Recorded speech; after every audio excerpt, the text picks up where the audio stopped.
Terima kasih Anda masih bersama kami di program Rumah Pemilu Kompas TV. Saudara, salah satu pelapor dugaan pelanggaran etik Hakim Konstitusi ke Majelis Kehormatan Mahkamah Konstitusi, yakni Denny Indrayana, memprediksi ada 4 opsi putusan yang akan dikeluarkan MK pada Selasa sore ini. Wamenkumham periode 2011-2014 ini memprediksi opsi pertama MK hanya membatasi diri, yakni memberi sanksi etik saja. Artinya hakim terlapor Anwar Usman diberikan sanksi berat berupa pemberhentian. Lalu ada opsi kedua, selain memberhentikan Anwar Usman, MK juga menyatakan putusan nomor 90 tahun 2023 tidak sah. Sementara prediksi Denny yang ketiga, selain memberhentikan Anwar Usman, MK juga meminta Mahkamah Kehormatan atau Majelis atau Mahkamah Konstitusi untuk melakukan pemeriksaan kembali perkara nomor 90 tanpa memeriksa permohonan baru. Dan prediksi yang keempat adalah selain menjatuhkan sanksi etik pemberhentian kepada Anwar Usman, MK meminta MK untuk melakukan perbaikan putusan 90 dengan memeriksa permohonan baru. Saya sendiri berpendapat semestinya MK juga menjatuhkan sanksi non etis, artinya memberikan sanksi pemberhentian kepada Anwar Usman dan juga membatalkan putusan MK yang kontroversial. Putusan 90 tidak layak diberikan mandat moral konstitusional karena sudah cacat sejak lahir. Lalu dari 4 opsi tadi, mana yang paling realistis nantinya diputus oleh Majelis Kehormatan Mahkamah Konstitusi? Kita akan bahas sore hari ini di program Rumah Pemilu bersama dengan pelapor yang juga merupakan wakil atau mantan Wakil Menteri Hukum dan HAM periode 2011-2014. Ada Mas Denny Indrayana melalui sambungan Zoom. Selamat sore waktu Indonesia, Mas Denny. Selamat malam. Mas Denny, langsung saja, opsi yang paling realistis menurut Anda dari 4 tadi apa? Begini, kalau dari 4 itu yang pertama menurut saya tidak lah. Yang kedua itu butuh terobosan yang luar biasa. Di antara 3 dan 4 kelihatannya yang akan dipilih oleh majelis. Dan kalau mendengar persidangan di mana Prof. Jimli memberikan apresiasi terhadap permohonan yang didaftar, permohonan yang dimintakan oleh teman-teman mahasiswa, saya kok melihat apakah itu berarti Majelis Kehormatan akan meminta perbaikan melalui putusan MK setelah memeriksa permohonan yang besok sebenarnya mulai disidang. Jadi kalau kita lihat jadwal, besok jam 1 siang itu ada pemeriksaan permohonan terkait syarat umur lagi. Saya sendiri kan juga sudah memajukan uji formil ya, bersama-sama dengan Dr. Zainal Arifin Mokhtar, kami mengajukan uji formil putusan 90 agar juga diperiksa ulang. Nah, apakah MK, Prof. Jimli Asidiki dan kawan-kawan majelis akan mengambil opsi itu? Ya kita lihat nanti jam 4 putusannya.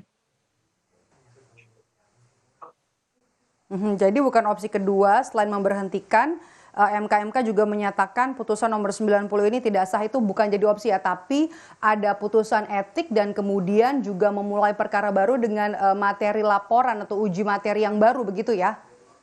Persis. Kan saya tadi katakan, besok ada sidang tuh. Permohonan baru sudah disidang besok siang. Jadi bisa lewat pintu itu sebenarnya pembatalan putusan 90. Kalau MK tidak mau mengambil jalan melakukan inovasi hukum. Saya tidak ingin menyebut terobosan ya. Inovasi hukum dengan MK sendiri yang kemudian mengambil tanggung jawab, karena memang akan ada perdebatan, karena ini kan peradilan etik, selalu akan ada muncul peradilan etik kok bisa membatalkan putusan peradilan. Tetapi lagi-lagi saya sendiri sudah mengajukan permohonan judicial review Jumat kemarin. Itu pun bisa menjadi pintu masuk pembatalan putusan 90. Dengan termasuk juga dengan permohonan komposisi majelis hakim yang berbeda dengan yang menyidangkan sebelumnya. Nanti jangan usah dijawab dulu sekarang ya, Mas Denny, kita akan bahas nanti lebih lanjut. Kita lanjutkan dialog ini usai jeda, tetaplah bersama kami di Rumah Pemilu.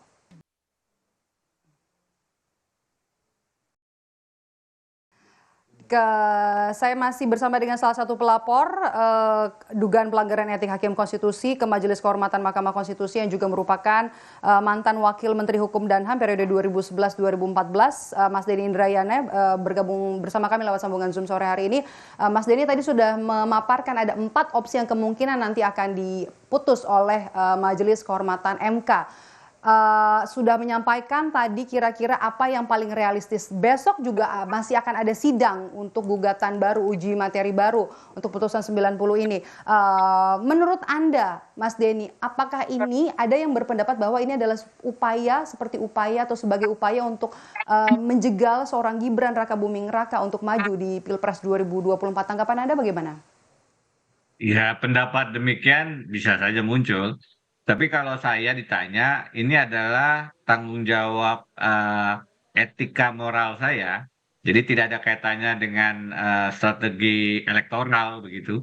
Ini bukan soal menang kalah, apakah Gibran bisa mencalon atau tidak. Jauh lebih penting dari itu adalah soal benar salah. Jadi saya melihat putusan 90 ini adalah putusan yang luar biasa bermasalah.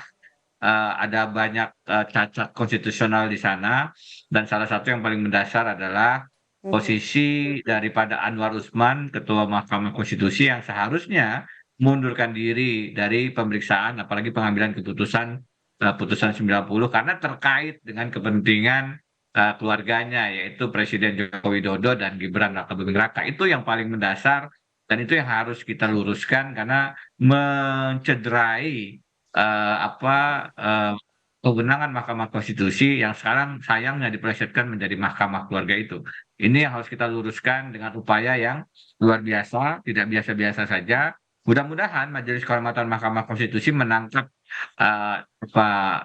amanah yang sangat penting ini dan mengambil keputusan dengan penuh keteguhan dan kebijakan. Lebih dari sisi moralitas dan juga integritas dari para hakim Mahkamah Konstitusi. Nah, menurut Anda, Mas Denny, apakah kemudian ini juga akan berimplikasi terhadap tahapan pemilu, terutama untuk Pilpres 2024? Apakah putusan Majelis Kehormatan akan berpengaruh dengan pentahapan Capres? Akan sangat tergantung apa isi putusannya. Kalau isi putusannya masuk ke dalam ada perintah atau koreksi terhadap putusan 90, maka itu akan ada pengaruhnya. Dan juga tergantung dengan kapan. Kalau misalnya diperintahkan Mahkamah Konstitusi untuk melakukan perbaikan dengan komposisi hakim yang baru, tidak lagi ada Anwar Usman di sana, maka kapan putusan MK itu diterbitkan menjadi penting. Dalam kesimpulan saya meminta kalaupun diambil langkah untuk meminta Mahkamah Konstitusi melakukan perbaikan, maka perbaikan mesti dilakukan dalam 1 kali 24 jam. Kenapa? Karena besok tanggal 8 adalah batas akhir penggantian pasangan calon. Meskipun penetapan pasangan calonnya baru di tanggal 12 atau 13 kalau saya tidak salah gitu. Oke, singkat saja. Besok akan mulai sidang dengan materi uji materi yang baru. Menurut Anda cukupkah waktu itu? Waktu yang cukup singkat? Dari pengalaman sebelumnya, Mahkamah Konstitusi pernah membuka sidang dan sorenya sudah mengambil keputusan.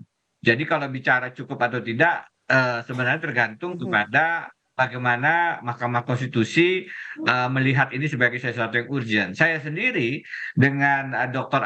Zainal Arifin Muchtar juga sudah mengajukan permohonan uji formil di hari Jumat yang lalu. Uji formil justru lebih simpel karena tidak memerlukan mendengar keterangan dari pemerintah, DPR atau yang lain. Cukup Mahkamah Konstitusi sendiri menilai bahwa prosedur formal penerbitan putusan 90 bermasalah, karena ada hakim yang harusnya tidak terlibat, karena ada kepentingan keluarga Jokowi dan juga Gibran Rakabuming Raka, itu sudah cukup untuk mengambil keputusan memberlakukan putusan 90.